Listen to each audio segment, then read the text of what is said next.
Hunger.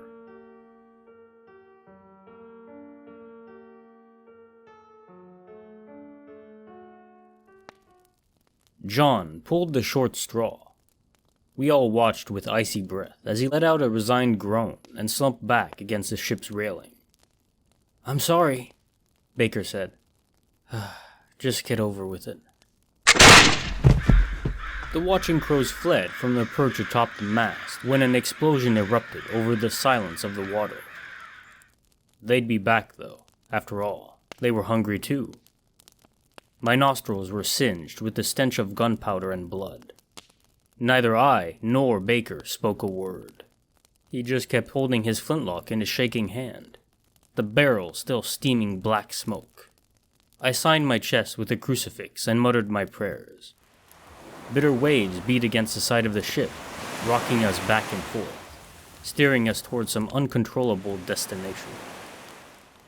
I know not where the ocean's path intended to take us, but it was a slim hope that there would be anyone left alive to see the current's end. "It's okay, Baker," I said through a strained voice. The act of speaking had become an agonizing test of endurance. Every word pulled and ripped at the sore flesh of my throat. "He knew the stakes. He agreed to it." Empty words for empty men. How many times had this happened? How many times have our numbers dwindled one by one? Now there were only two. As of late, I've often pondered what we've done to so anger God. What could any man do to deserve such a slow, cold fate? I asked it every time I pulled the corpses below deck, where the maggots reveled and the rats festered.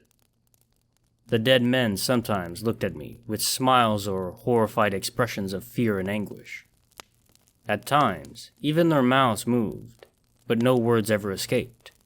Eyes bored deep into dead skulls, so dull and glossy, but so full of damnation and accusation. I wondered what John's face would do when it joined the rest of their lot. There would be time for the rambling and philosophy of dying men later. Right then, my stomach screamed and howled. Pain stabs of hunger reaped destruction on my insides. Baker and I moved in with one mind and began the unholy atrocity of defiling the dead.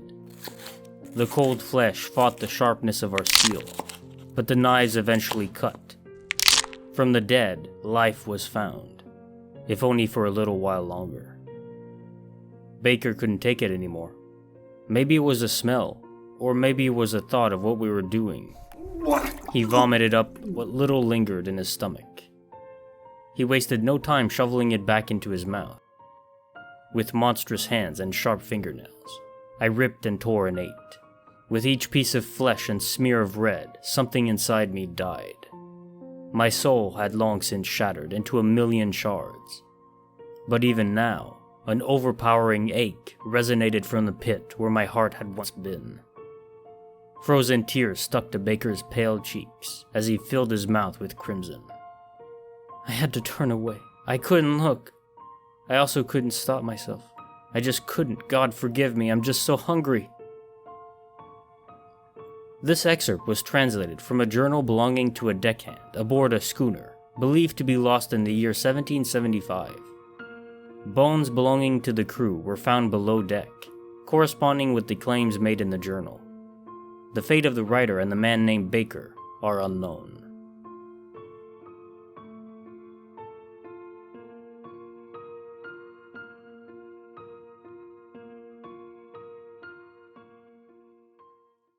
This is Kinetic Symphony.